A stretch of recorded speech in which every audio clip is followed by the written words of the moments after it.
네, 안녕하세요. 작년에 인사드렸던 재미보라가 다시 여러분을 찾아왔습니다. 익산 재미보라 팀이 소개하는 익산의 이모저모 궁금하시죠? 재미보라의 재밌수다 지금 시작합니다.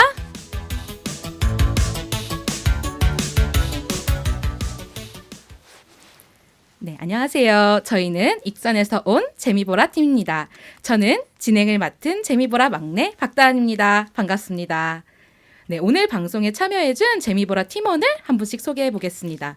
먼저 취미부자 캡틴 박 박명진 선생님.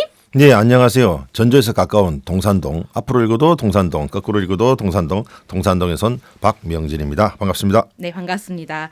다음은 국화 옆에서 울고 웃고 계신 소쩍새 노인 선생님. 네, 안녕하세요. 천만송이 국화 키우기에서 봄부터 열심히 울어대고 있는 소쩍새 노은입니다. 네, 두 분 너무 반갑습니다. 날씨가 추웠다 포근했다 하면서 이제 완연히 봄이 오고 있는 것 같은 느낌이 들어요. 두 분 봄 느끼고 계신가요? 네, 저는 지난 한 달 전부터 코로나를 늦게 한번 걸려가지고요. 그 쓴맛을 보고 왔습니다. 결론적으로 코로나 걸리신 분들의 심정을 이제서 이해를 하게 됐어요. 가족 격리를 당했는데 밥을 이렇게 나눠주는데 강아지 밥 주듯이 이렇게 어쨌거나 요즘 A형 독감까지 많이 돌고 있고요. 어르신들 조심하셔야 되니까 그 코로나 백신을 접종 받으시라고 꼭 이 시간을 빌어서 권장하고 싶습니다. 네, 지금은 괜찮으신 거죠? 모르겠습니다. 일단 법정 4종 전염병으로 다운됐기 때문에 근데 상태를 보시면 알겠지만 예. 네, 아주 괜찮으신 것 같아요. 네, 괜찮아 보이네요. 다행입니다. 네. 은희 쌤은 봄 느끼고 계신지요?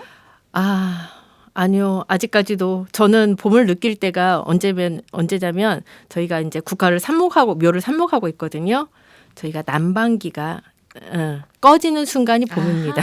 그렇군요. 그러시겠네요. 네네. 네, 알겠습니다. 봄이 아직 저희가 먼 듯 가까운 듯 그런 것 같습니다. 네, 다시 한번 두 분 반갑고요. 재미보라의 재밌수다 중 1부 지금 익산은 본격적으로 시작해 보도록 하겠습니다.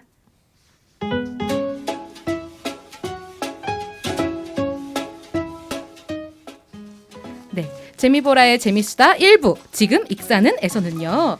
우리 지역에서 일어나고 있는 행사, 축제, 교육 등 다양한 소식을 전해드립니다.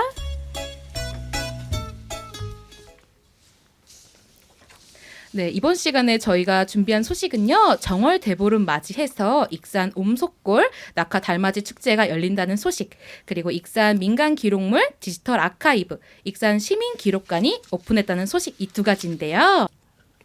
네, 먼저 정월 대보름 2월 24일 토요일에 익산 유천 생태습지와 동산동 행정복지센터 앞 대간선 수로에서 옴속골 낙화 달맞이 축제가 개최됩니다. 익산시의 안녕과 풍년을 기원하기 위한 축제로 달집 태우기, 소원지 쓰기, 전통놀이와 먹거리 체험, 낙화놀이 등 다양한 프로그램이 진행될 예정입니다. 네, 그럼 여기서 말하는 대간선 수로는 어디를 말하는 걸까요? 네, 대간선 수로는요. 만경강 수계 그 상류의 물 대하댐과 경천 저수지 물을 우리 익산의 최북단인 고산 어부치구에서 취수해가지고 63km가 되는 인공 도수로를 통해 가지고 군산의 옥구 저수지까지 공급하는 그런 수로입니다. 그 수로 중에 그 일부가 우리 익산시 동산동을 거쳐가는데요. 행정복지센터하고 유천 생태습지공원을 지나기 때문에 그 수로에서 이번 낙화 달맞이 축제를 진행되겠습니다. 그렇군요. 대간선 수로가 그 수로를 말하는 거군요. 저는 근데 달집 태우기랑 낙화놀이가 조금 생소한 것 같아요. 은희쌤 소개를 좀 부탁드려도 될까요? 네, 달집 태우기는 정월 대보름 날 달밤이 떠오를 때 나무나 짚으로 만든 달집에 소원을 적은 소원지를 놓고 불을 질러서 액을 쫓고 복을 기원하는 세시 풍속입니다. 그리고 이제 낙하놀이 같은 경우에는요, 아마 드라마를 좋아하시는 분들 같으면은 많이 보셨을 것 같은데요. 수변 위에서 진행을 하거든요. 항상 물가 위에서 진행을 하는데요. 공중에 매달린 긴 줄에 숟가루를 넣어서 만든 낙화봉을 여러 개 매달아 불을 붙이면 불꽃이 떨어지는데요. 이게 수변에 다시 비치는, 그래서 두 개의, 그러니까 원래 떨어지는 불꽃과 아하. 수변에 비치는 불꽃이 같이 어우러져서 장관을 만드는 민속놀이인데요. 얼마 전 끝난 그 붉은 난심, 이번 생도 잘 부탁해, 이연에는 불가항력, 이 드라마의 장면으로 많이 나와서 많이들 보셨을 겁니다. 4월 초파일이나 7월 보름 등이 시행되고 있으며 줄불놀이, 줄부리 등으로 불리는데요. 아마 함안 경상남도요. 네네. 거기 쪽하고 무주 반딧불이 축제 때도 계속 하고 있는데요. 무주 안성 낙화놀이 등이 국가무형유산으로 지정되어 있습니다. 그렇구나. 제가 안 본 드라마네요, 다. 그래가지고 네, 제가 이번에 가가지고 봐야지만 알 수 있겠네요. 네네. 그 낙화놀이는요. 저도 잘 몰랐는데 이게 보니까 이게 재를 만들어 가지고 그 재를 태우는 거다 보니까 우리 불꽃쇼 하던 때 보면 불꽃이 팍 퍼지고 이렇게 또 사그라드는 그런 모습처럼 우리 전통놀이 중에서도 그런 게 있었다는 건 저는 참 몰랐는데 이번에 또 새삼 알게 됐습니다. 아마 한번 보시면 되게 동영상 한번 보시면 굉장히 좋아하실 겁니다. 네네. 그리고 익산에서 지금 처음으로 진행되는 낙화놀이니까요.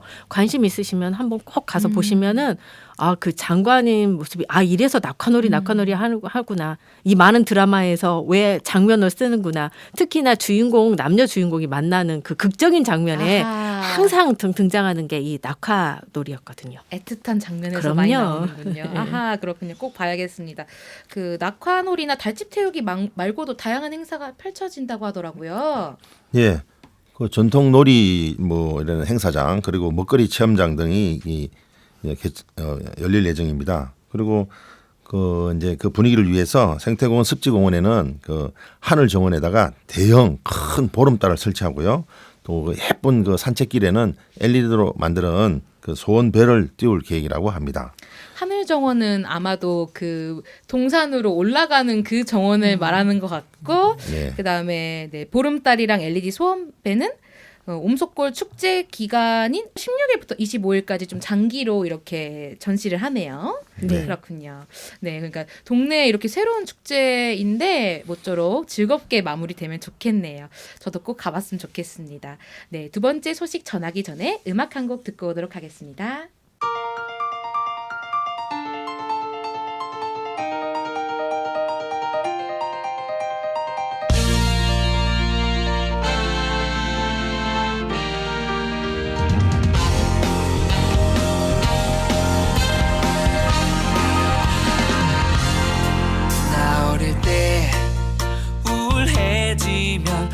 아버지 슬며시 내게 오셔 내 어깨를 두드리면서 해주시던 말씀이 있지.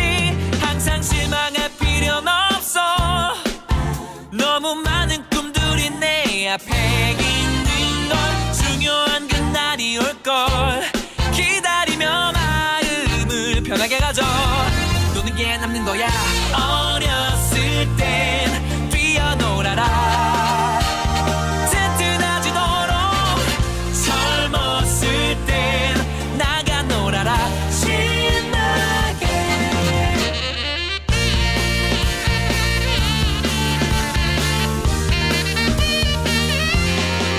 이제 와서 생각해보니 높은 뜻을 알 것만 같아. 있는 실력 발휘하려면 긴장해선 되는 일 없어. 네 자신을 몰아치지 마. 그런 딱딱한 마음만을 가지고는 매일 똑같은 생각만 네 머릿속에 맴돌고 있는 거야. 노는 게 남는 거야. 어려서는 뛰어놀아라. 튼튼하지도록 젊었을 땐 나가 놀아라.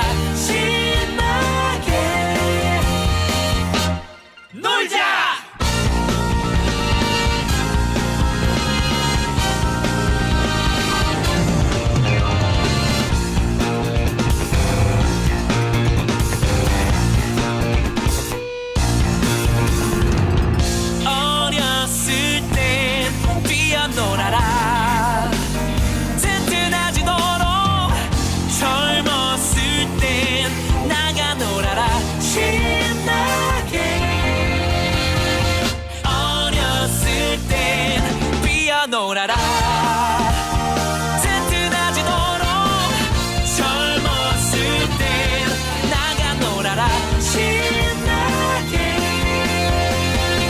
어렸을 땐 뛰어놀아라 튼튼하지도록 젊었을 땐 나가 놀아라 신나게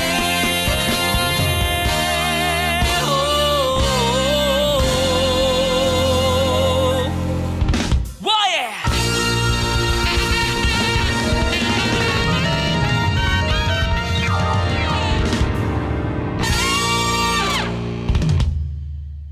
네, 디펑스가 부른 노는 게 남는 거야 듣고 왔습니다.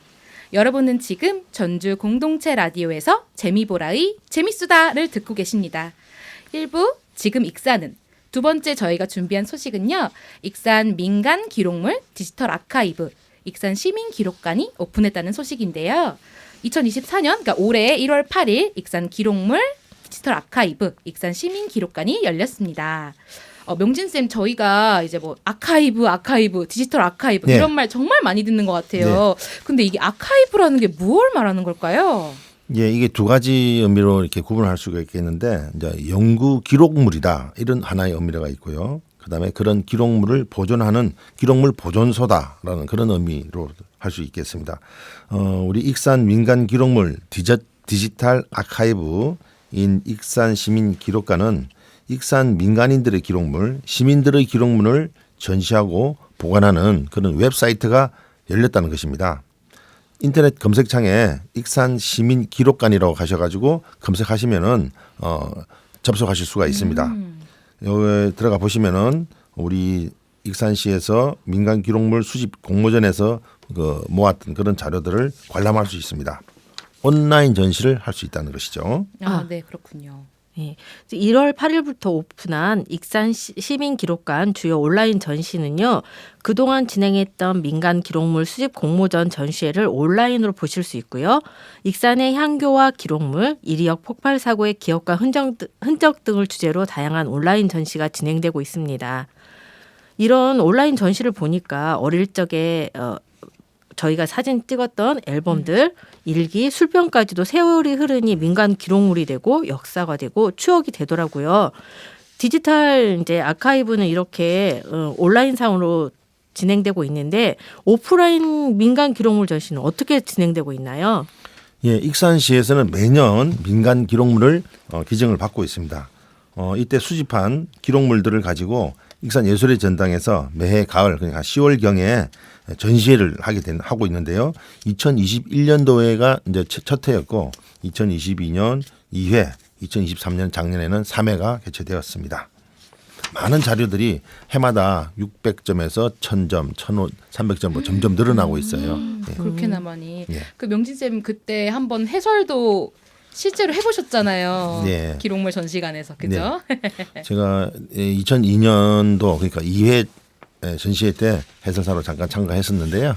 정말 초등학생이 네. 일기장을 썼는데 그 일기장의 내용에 보면 이런 실수를 해서 선생님한테 혼났고 부모님한테 혼났고 또 이런 일이 있어서 친구들하고 속이 상했는데 이렇게 해서 해결을 했다. 그러니까 그 시대상을 그 시대의 문화와 그것들 알 수가 있는 거죠. 그 초등학생의 일기장이 아무것도 아니지만 그것을 몇십 년, 40년, 50년 동안 보관해온 그 부모님과 그 당사자 본인의 그 기록에 대한 그 노력, 보존에 대한 노력들이 상당히 높다고 할 수 있겠습니다.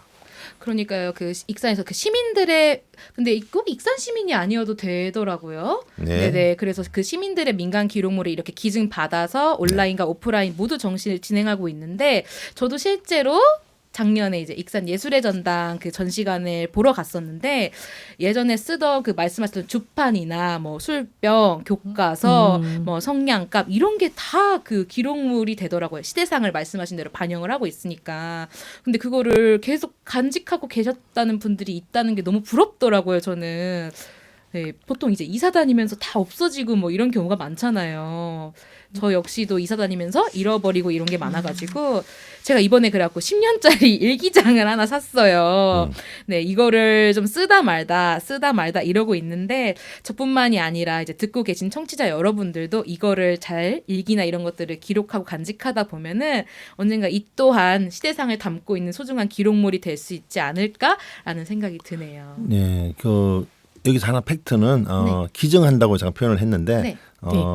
기증한다는 건 이제 완전히 소유권을 넘긴다는 게 아니고 아, 그렇습니까? 전시회 동안에 이렇게 넘겼다가 다시 이제 가치가 높은 것들은요 본인들께 돌려드리니까 아, 그렇군요. 오해하지 마시기 바랍니다. 네, 더 안심하시고 맡길 수 있겠네요. 네. 그러니까 이 아카이빙이 굉장히 중요한 거를 저는 작년에 몸소 뼈저리게 느꼈던 게 뭐냐면요. 국화축제가 20년이 됐잖아요. 그렇죠. 그래서 2004년, 2005년 자료를 찾았더니 없는 거예요. 어머? 그러니까 이제 국화축제는 행정에서 진행하는 축제다 보니까 그 담당 직원들이 2, 3년 있으면 바뀌잖아요. 그렇죠. 그러다 그리고 또 컴퓨터를 그냥 포맷시키고 일반 개인처럼 이렇게 갖고 다니는 게 아니라서 이게 어떻게 하다 보니까 예전 자료를 이게 처음 시작할 때는 우리가 다 마찬가지잖아요. 이게 언제까지 갈지 얼만큼 갈지 모르니까 그런 생각을 하는데 20주년을 맞이해서 예전 자료를 찾다 보니까 너무 없어갖고 속상하고 이거를 한번 공모전을 해서 언젠가는 한번 다 찾아봐야 되지 않을까 이런 생각도 좀 갖고 있거든요. 그래서 우리들의 일상 이런 것들이 그냥 이제 허투루 넘어갈 게 아니라 계속 쌓아서 우리의 추억이 나중에 후손들한테는 이렇게 좋은 역사적 자료가 되고 실제 우리 그 뉴스나 이런 거에 나오는 거 말고 우리 야사라고 하잖아요. 옛날 그렇죠, 역사도. 그렇죠. 그래서 이런 부분들이 남아 있어서 우리 민속이라든가 전통들이 많이 보존되는 경우가 있는데요. 개인의 일상이라고 생각하지 마시고 이게 큰 그림으로 보면은 나도 역사의 한 자락이고 우리가 만드는 역사니까 이 아카이빙에 대한 부분은 어느 곳에든지 그냥 정말 꼭 필요한 부분이라고 생각이 들더라고요. 네, 제가 그 교육 받을 때 들었던 그 문구가 갑자기 생각 떠올랐습니다. 기록이 없으면 역사가 없고, 기록이 없으면 교육이 없고, 기록이 없으면 미래가 없다. 그런 말씀을 교육할 때 들었거든요. 아, 이렇게 또 명대사를 한번 또 이렇게 날려주시고, 네, 멋진 말인 것 같습니다. 그러니까요, 그 기록물을 보면은, 저도 그 기록물을 보러 갔을 때, 실제 시대상을 조금 더, 아까 그 야사라고 말씀하셨는데, 조금 더 교과서나 이렇게 딱딱하게 다가오는 게 아니라, 좀 저하고는 아주 좀 접점이 없을 수도 있는 예전 시대인데, 좀 더 가깝게 느껴져서 좋더라고요. 시대상 이해하는데도 도움도 되고 그런 생각이 그렇죠. 들었습니다. 그게 이제 신세대와 구세대가 서로 기록을 통해서 만나서 소통하는 거죠. 그러니까요. 네. 이렇게 온라인 오프라인 전시가 좀 더 활발하게 이루어졌으면 좋겠다는 생각이 드는데 다행히도 또 익산에서는 또 시민 기록 박물관도 이렇게 상설로 박물관을 또 오픈을 하려고 한다고 하더라고요. 네. 6월경에 이제 완공이 되려고 한다고 하는데 평화동 주변에 이제 일대 생길 것 같습니다. 그래서 익산은 정말 기록물을 사랑하는 곳인 것 같아요. 아니 이게 결국은 나중에 그 익산이 활성화되고 더 많이 커지는데 중요한 자산이 될 것 같아요. 네, 외부 이제 익산에서는 청년분들이나 이제 창업하시는 분들도 많이 이제 익산으로 오실 수 있게끔 유치를 하려고 하는데 그런 분들이 오셨을 때 그런 기록물들을 보면은 익산만의 문화나 역사에 대해서 보다 좀 더 자세히 이해할 수 있지 않을까, 좀 더 빨리 친해질 수 있지 않을까 또 그런 생각도 드는 것 같습니다. 지금까지 이제 국가에서 공공기록물을 관리를 많이 이제 해오려고 노력을 해왔고요. 이제 말 그대로 바야흐로 민간 기록물, 우리 민간인이 주도가 돼서 그 기록물을 보존하고 관리해 나간다. 이런 뜻깊은 운동이니까 많이 동참해 주시면 좋겠습니다. 저희도 집에 가서 기록물을 좀 찾아와야 되지 않을까요? 그러니까요. 어떻게 기록물 좀 쓰실 만한 게 있으신가요, 선생님? 뭐 하루하루가 지금 이 순간이 우리는 기록이죠. 우리 재미보라가. 뭐야 또 명대사를. 저는 그 얼마 전에 청소를 하다가 봤는데 초등학교 6학년 때 제가 음악이랑 미술을 좋아했나 봐요. 국영수 사과 교과서는 하나도 안 남아 있는데 초등학교 4, 5, 6학년 음악이랑 미술 교과서는 또 남아 있더라고요. 그러면 이것도 명진 쌤 기록물이 기증이 될 수 있겠죠, 이것도? 아, 그럼요. 될 수 네네. 있습니다. 7차 교육 과정인데 네네. 이것도 어쩌면 기록물이 될 수 있지 않을까 생각이 드네요. 두 분은 혹시 기록물 할 만한 거 갖고 계신 거 있으실까요? 뭐 졸업 앨범 같은 경우가 될 수 있겠어요. 학교마다 그 특성이 그 졸업 앨범에 녹아들거든요. 아, 그렇죠. 사진에 그런 거라든지 뭐 어떤 선생님들이 많은 기록을 남겨주셨어요. 교사님들께서 영수증, 철 같은 것들, 일지들 이런 것들이 굉장히 남았고요.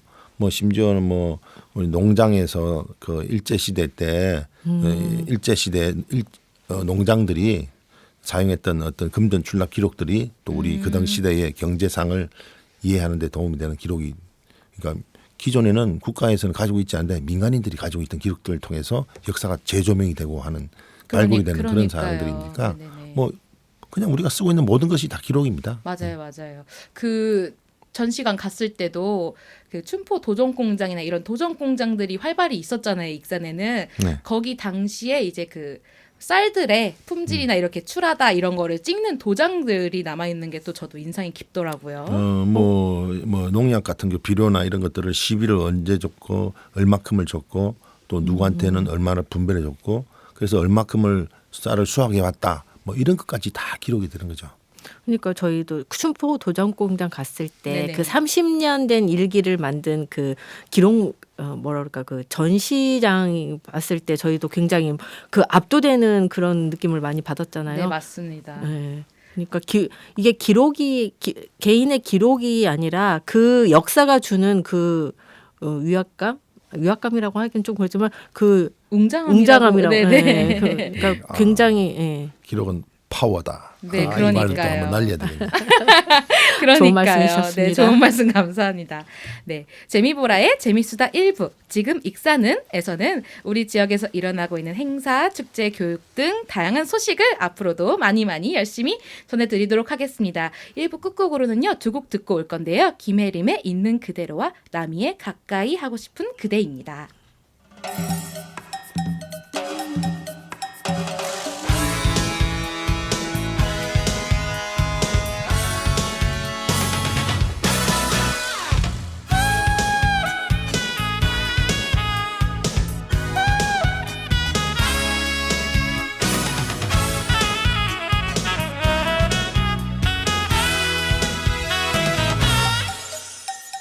얘기 좀 해줄래?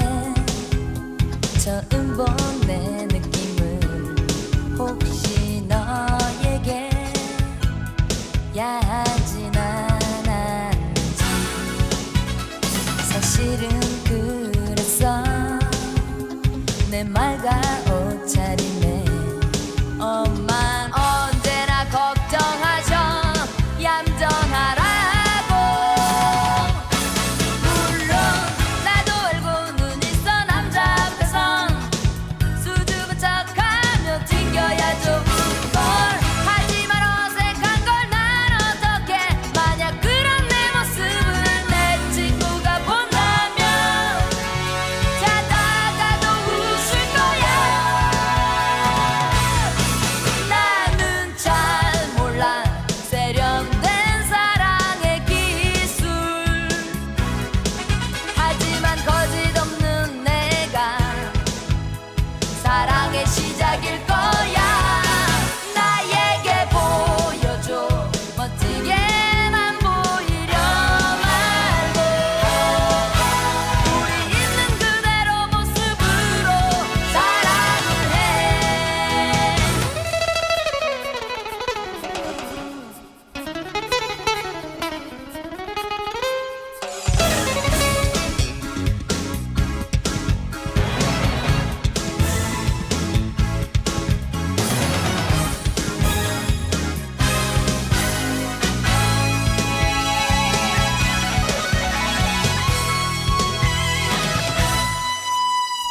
사실은 그랬어. 내 말과 옷차림에 엄만 언제나 걱정하셔. 얌전하라고. 물론 나도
수 있어요. 나를 좋아하고 있다는 걸 처음부터 난 알 수 있었어요.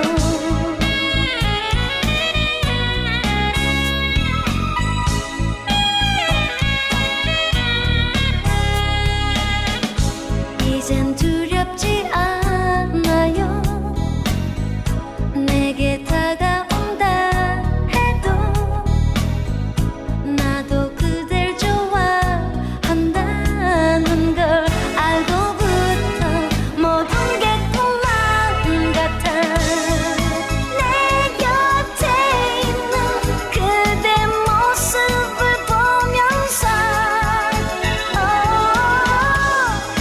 사랑에 빠진 나의 마음을 알았네.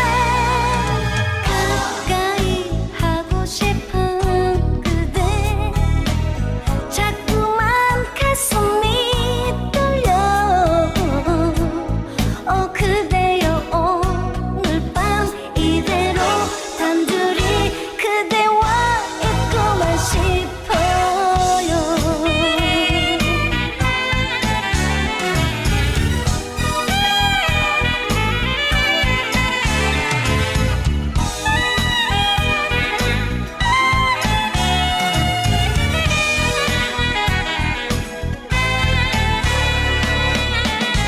이젠 두렵지 않아요. 내게 다가온다 해도 나도 그댈 좋아한다는 걸 알고부터 모든 게 꿈만 같아. 내 곁에 있는 그대 모습을 보면서 사랑에 빠진 나의 마음을 알았네. 가까이 하고 싶은 그대 자꾸만 가슴이 떨려. 그대여 오늘 밤 이대로 단둘이 그대와 있고만 싶어요. 그대와 있고만 싶어.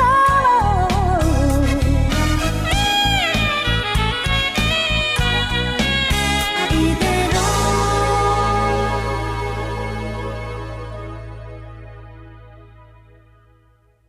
네, 여러분은 지금 재미보라의 재미수다를 듣고 계십니다. 전주 공동체 라디오 유튜브 채널과 FM 주파수 93.5MHz로 만날 수 있습니다. 이제 2부 익산 동네 이야기 시작해 보겠습니다.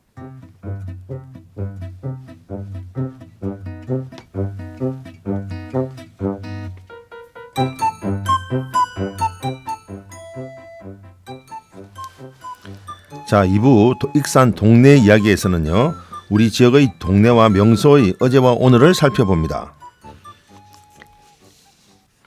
오늘 저희가 이야기할 명소는 바로 보석박물관입니다. 익산 하면은 보석의 도시라고 하는데 왜 보석의 도시인지를 알고 싶다면 꼭 가보셔야 할 곳이 바로 보석박물관입니다. 이 보석박물관은 익산 인터체인지 바로 옆에 위치하고 있습니다. 익산은 왜 보석의 도시인지 이거부터 알아보면 좋겠는데요. 우리 다은쌤 한번 말씀해 주시죠.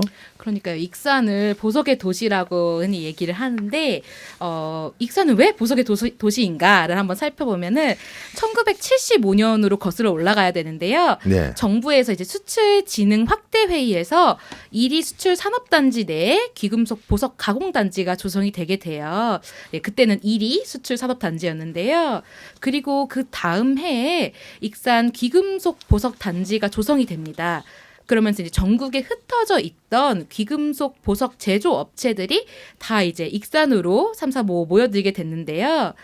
이때 당시에는 익산 이외의 지역 기업들은 그 원자재 수입이 금지가 되었던 그런 시대라고 해요. 그래서 이런 시대상도 있었기 때문에 이 귀금속 보석 단지가 건립 3년 만에 완전 분양을 달성하게 되었다고 예. 합니다. 대단하네요. 그러니까요. 완전 분양. 요즘에는 산업단지 만들어 놓고 분양 안 되는 것들도 많잖아요. 그쵸. 네, 완전 분양을 달성하게 되었다고 합니다.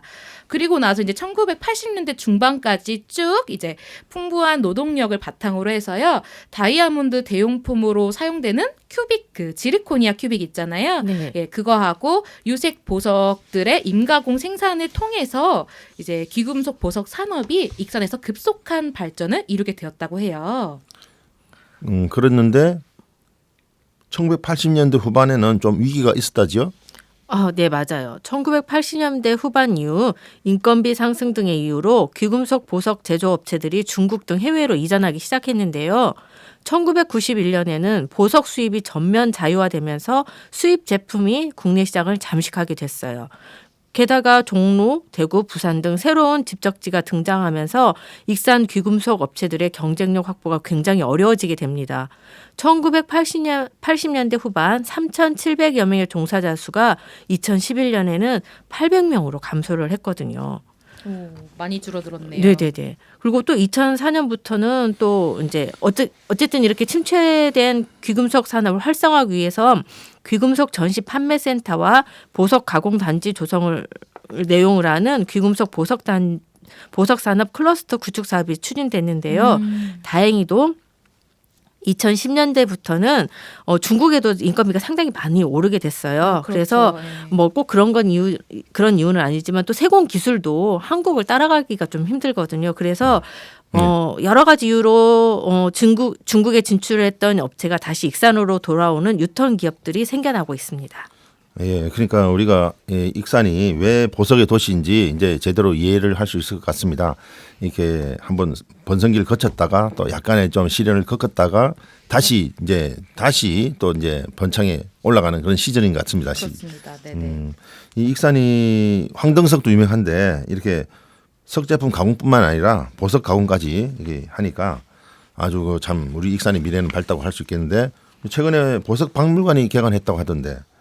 2002년에 개관했으니까 예. 아, 최근은 2002년이죠. 네, 최근은 아니지만 네, 네. 그래도 2002년에 이제 보석 박물관이 개관을 하게 됐죠. 그 보석 박물관이 이번에 그 가서 보고 느낀 것은 한번 그 다른 건 모르겠지만 일단 입장하는 데 있어서 가지고 제가 한번 정리를 해보도록 그러셨습니까? 하겠습니다. 네네. 성인 입장료가 3,000원인데요. 네네. 익산 시민인 경우에는 50% 할인이 되고 매월 마지막 주 수요일 문화의 날에는 관람료를 또 별도로 할인하고 있습니다. 또 익산 시민이라면 신분증을 그러니까 주소가 나오는 신분증을 꼭 지참하셔야 되고 필요할 경우에는 가족관계 증명서까지도 가져가셔야 매표소에서 확인을 한 다음에 할인을 받을 수 있더라고요. 그렇죠. 네. 또 오전 10시부터 6시까지 관람을 하실 수가 있고 매년 1월 1일과 매주 월요일은 휴무니까 잘 확인하시고 가시기 전에 가셔야 되겠습니다. 입장을 하시면은 2층에 상설 전시관이 있는데요. 입구에 아주 그 친절한 문화 해설사 선생님이 계셔요. 맞습니다. 그래서 해설을 요청을 드리면은 아주 재미있는 그 해설을 들을 수가 있습니다. 네, 맞아요. 저희도 모르고 갔는데 그 입구에서 그 해설사 선생님 마주쳐가지고 혹시 해설 가능하세요? 그랬더니 즉석에서 그냥 흔쾌히 말씀 해주셨거든요. 근데 그 혹시 지구상에 광물 3,500개 광물들이 있는데 그 중에 보석이라고 분류되는 게 몇 개나 되는지 아세요? 글쎄요, 한 한 100개? 4분의 1개 정도는 반짝이지 않을까?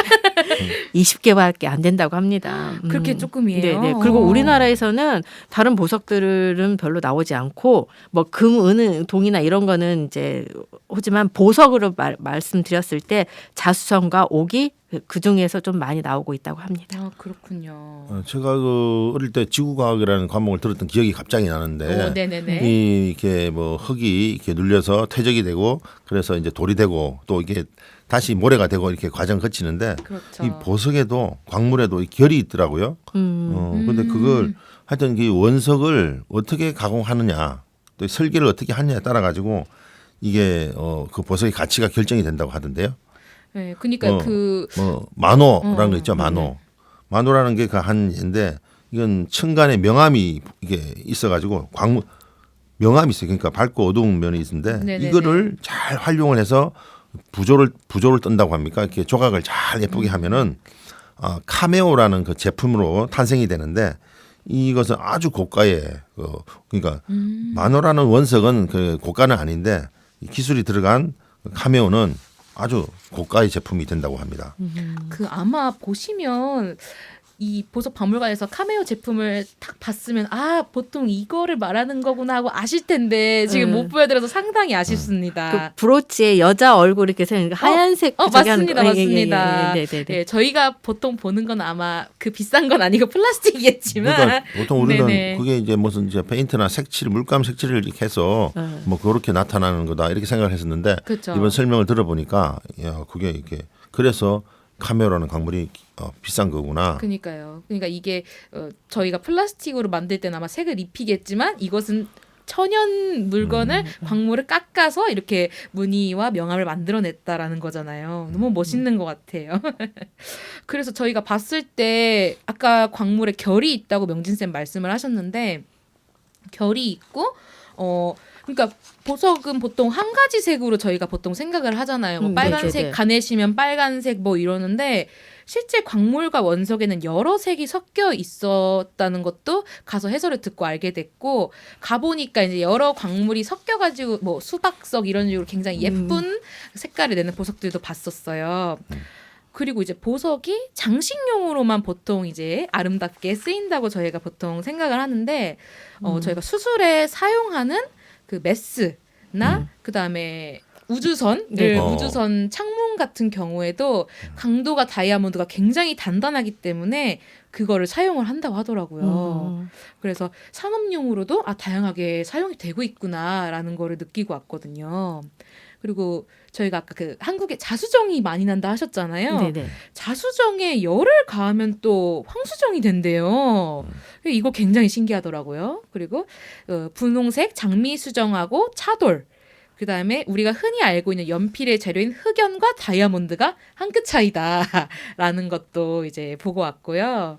네, 그런 점이 저는 신기하더라고요. 근데 이제 또 이런 보석들은 그냥 보관만 하면은 보관하는 데에 따라서도 이게 색감이나 이런 게 좀 많이 달라진다고 하는데요.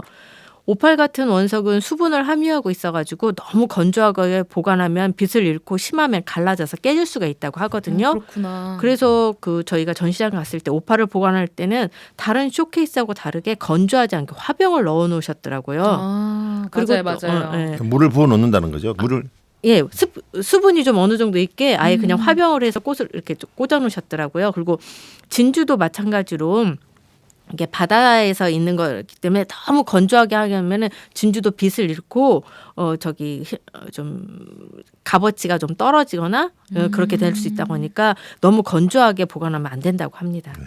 아까 막 갈라진다는 말씀을 하셨는데, 그러니까 이게 광물도 저희가 그 아까 말씀하신 지구과학 시간에 배우잖아요. 네. 그 암석의 강도들. 그러니까 이 강도에 따라서 아까 그 가공을 할 때 커팅을 다양하게 할 수 있고 없고가 나뉜다고 하더라고요. 그래서 저희가 흔히 알고 있는 그 파란색, 초록색 그 에메랄드 네. 있잖아요. 네. 그거 같은 경우에 강도가 약해가지고 막 면을 다양하게 각도를 내지 못하고 주로 스퀘어로 이제 사각으로 가공을 평행으로 한다고 뭐 이렇게 직각으로 뭐 주로. 덜 자르게 가공을 한다고 하더라고요. 그리고 그런데 그에 비해 다이아몬드는 강도가 강하니까 저희 막 영화 같은데 보면 영롱하게 빛나고 이렇게 뾰족한 모양이 네네네. 있잖아요. 그걸 브릴리언트 컷이라고 한대요. 58면으로 이렇게 각도를 그렇게까지 그러니까. 자른다고 하더라고요. 그러니까 그렇게 조그만 데를 58면을 낸다는 거는 그만큼 그 원석이 단단해야 된다는 거 아니에요. 그렇죠, 그죠? 그렇죠. 그러니까 그게 보석이네요. 네. 아. 그래서 그날 저희가 보고 왔을 때도 다이아몬드가 유독 그러니까 그 선생님 보는 면에 따라서 네네. 다 반짝반짝하니까 네네. 58가지 각도에서 봐도 다 반짝반짝 한다는 거 아니에요. 네네. 차르륵 하고 너무 예쁘더라고요. 아 근데 여러분들은 원석만 보셨나요? 네, 저는- 다이아몬드에 꽂혀가지고. 아니 다른 것도 보긴 봤지만 네네. 저는 뭐 무력이 있는 사람이라서 거기에 봤을 때 200톤이 넘는 순금으로 만든 미륵사치 석탑이 아직도 눈에 아른아른거립니다. 네네 200톤 정도 네. 되는 네네네. 그래서 모형 말씀하시는 거죠? 예. 네. 뭐 한 지금 금값이 많이 올라서 한 6억 이상을 호가한다고 하는데요. 와. 이날 저희가 이제 그 가본 날은 토요일 날이라서 빨리 가서 로또를 한번 사봐야겠다 이 기운을 받아서 그랬는데 좀 역시나 낙첨되고 그랬고요. 네 아쉽습니다. 네. 사셨구만. 샀죠. 네.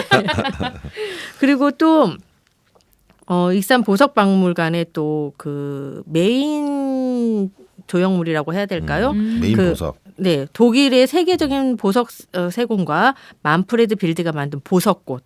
이게 뭐 보석 박물관을 개장하는 기념으로 해가지고 그 만프레드 빌드라는 분한테 부탁해서 만든 작품인데요. 만프레드 빌드는 아무 위탁 이제 요청이 온다고 그래서 막 작품을 만들어 주시는 분이 아니라고 그러더라고요. 거장이기 때문에. 네네네. 근데 그 이 보석꽃이 지금 진품명품 팀이 와서 감정한 결과 현재 20억이 호가한다고 합니다. 그 안에 있는 보석만. 이제 네네네네. 알프레드 빌드가 만들었다는 이런 부분들도 저기 하지만은 현재 그 보석 가공하는 기술이나 이런 걸 봤을 때 20억이 호가한다고 하니까요. 한번 가서 보시면 알겠지만 그리고 이게 인생 사진이 나오게끔 포토존도 맞아요, 괜찮습니다. 맞아요. 네, 뭐- 그 정말 영롱하더라고요 그 꽃이.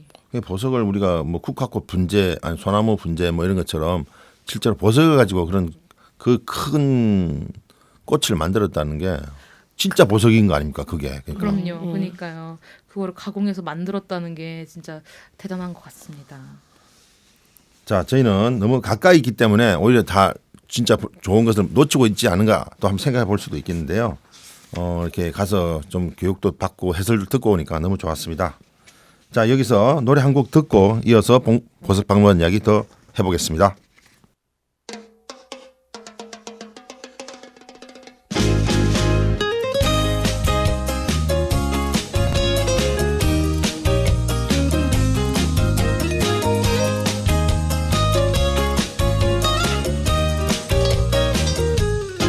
온종일 정신없이 바쁘다가도 틈만 나면 네가 생각나. 언제부터 내 안에 살았니? 참 많이 웃게 된 너 때문에 어느새 너의 모든 것들이 변해지나 봐.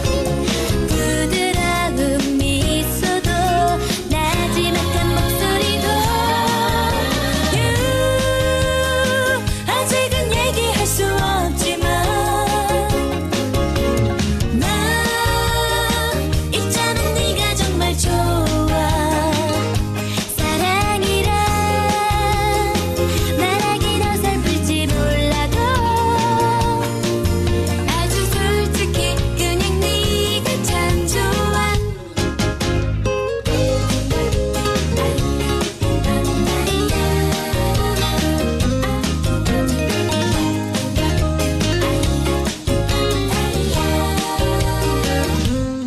친구들 속에 너와 함께 있다면 조심스레 행복해지고 어쩌다가 네 옆에 앉으면 세상을 다 가진 기분이 드는 걸.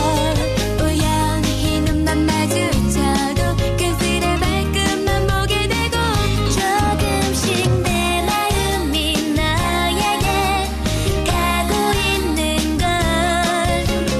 이 세상에 두 사람 너랑 나만 몰랐나 봐. 얼마나 잘할지는 몰라도 난 네 곁에 서고 싶어 정말. 하루하루 점점 더 커져가는 이 느낌. 다른 날보다 그냥 네가 참 좋아. 손잡을 때는 어떨까? 우리 둘이 입 맞춘다면 아직은 얘기할 수 없지만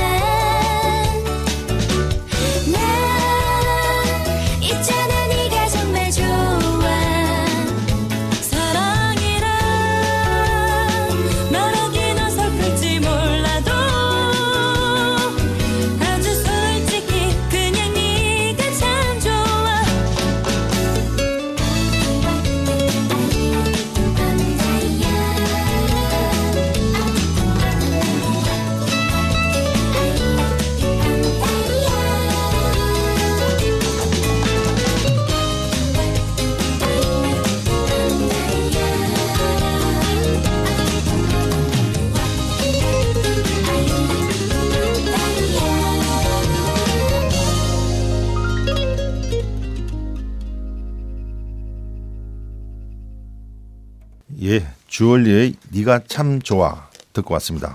선곡이 참 좋았던 것 같아요. 보석 이야기하고 있다 보니까 주얼리가 부른 노래를 들었네요. 다은 쌤이 아주 선곡에는 천재적인 어떤 재능을 가지고 있는 것 같습니다. 네네. 자, 여러분은 지금 재미보라의 재미수다를 듣고 계십니다. 2부 익산 동네 이야기에서는요. 보석의 도시 익산 보석박물관에 대해서 이야기를 나누고 있습니다. 저희가 보석박물관 상설 전시관 이야기를 했습니다. 보석박물관에는 이 전시관을 비롯해서 다양한 즐길거리가 있잖아요. 어떤 게 있죠? 네, 맞습니다. 저희가 보석박물관 하면은 그냥 전시만 있다고 생각을 하시는 분들이 많은데 그렇지 않고요. 보석박물관 바로 옆에는 귀금속 보석 판매센터죠. 주얼팰리스가 있어요. 너무 좋아요. 네, 반짝반짝 너무 좋습니다. 판매센터가 있는데요. 1, 2층으로 크게 자리 잡고 있고요. 아이들과 함께 즐길 수 있는 다이노 키즈 월드, 공룡 테마 공원, 어린이 놀이터도 있습니다. 전 특히 주얼 팰리스가 반짝거리고 영롱해서 기억에 남는데요.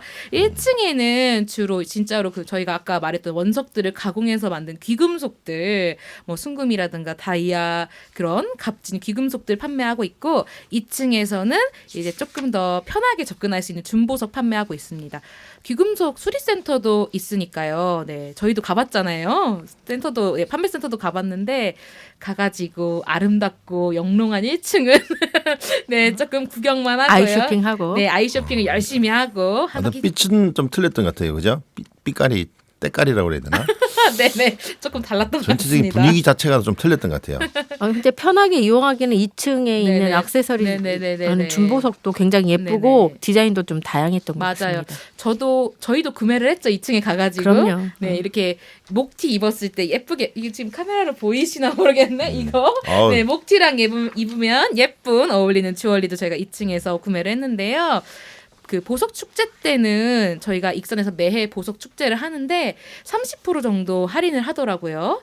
물론 이때도 뭔가 굉장히 고가의 다이아 같은 것들은 아마 순금은 안 되고. 네, 안 될 것 같긴 한데 보석 축제 때 30% 정도 할인을 하니까 그때를 노려가지고 이제 영롱한 보석을 사도 좋을 것 같고요.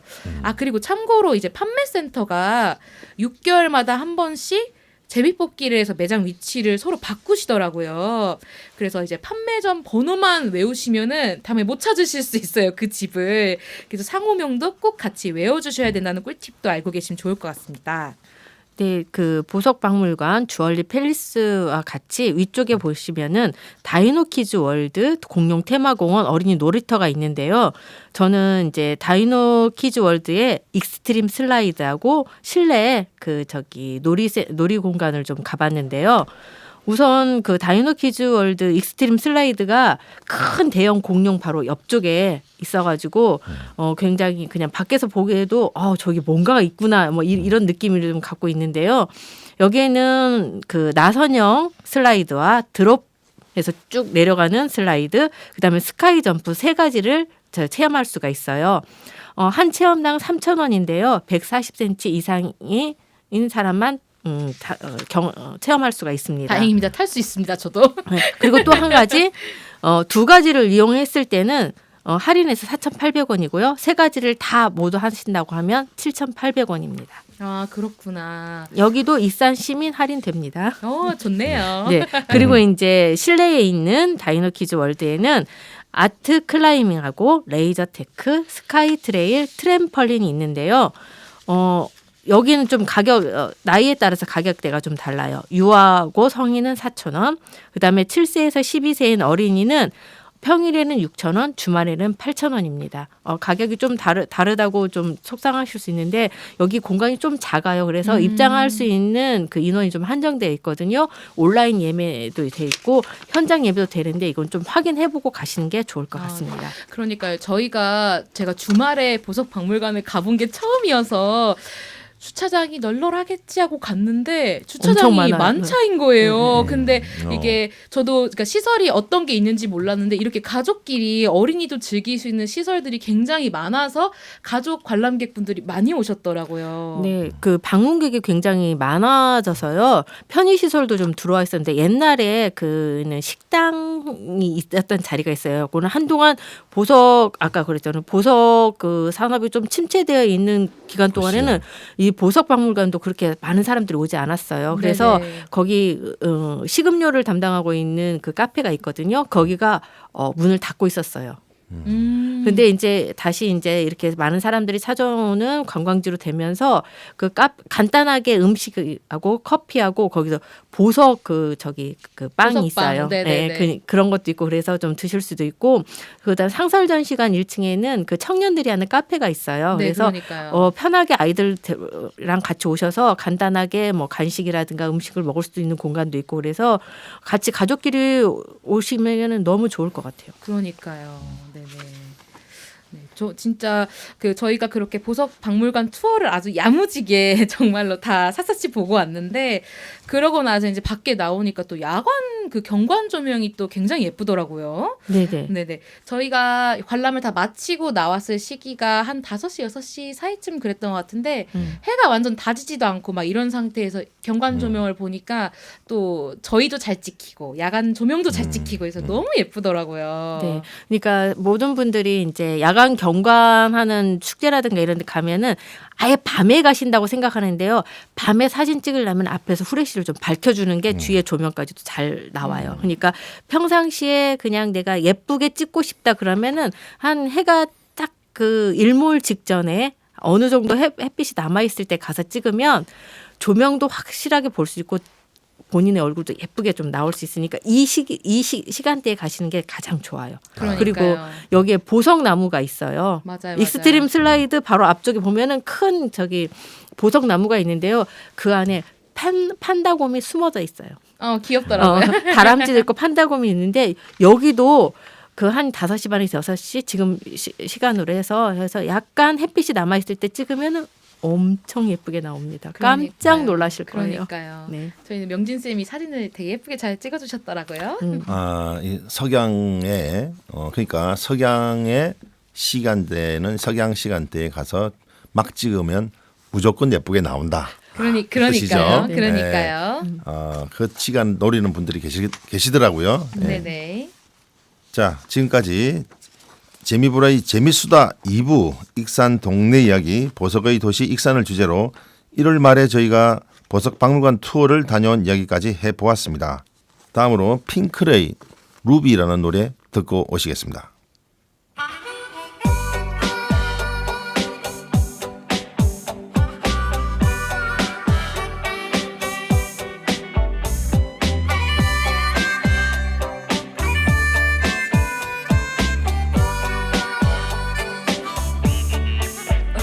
오늘 그녀를 만났어 너의 새로운 여자를 다신 만나지 말라고 부탁했었어 빨간 루비처럼 그녀는 내게 자신 있는 말투로 너를 나보다 더 사랑한단 말했어 I can't cry, I can't cry, I can't cry 그래 널 보내주겠어 아무도 바라지 않아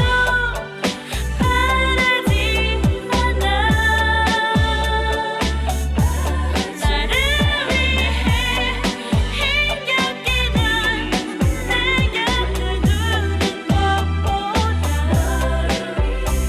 날 위해서 내가 떠날게 노래 참 좋네요. 핑클의 루비 보석 박물관 이야기하면서 핑클의 루비라는 노래 듣고 오셨습니다. 여러분은 지금 익산에서 온 재미보라의 재미수다를 듣고 계십니다. 전주 공동체 라디오 유튜브 채널과 FM 주파수 93.5MHz로 만나실 수 있습니다.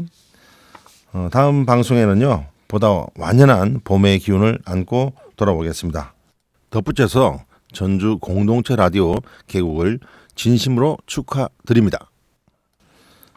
끝곡으로는 장범준이 부른 나는 너 좋아 띄워드리겠습니다. 지금까지 재미보라의 박명진, 박다은 노은이었습니다. 다음 시간에 만나요. 안녕. 안녕. 안녕.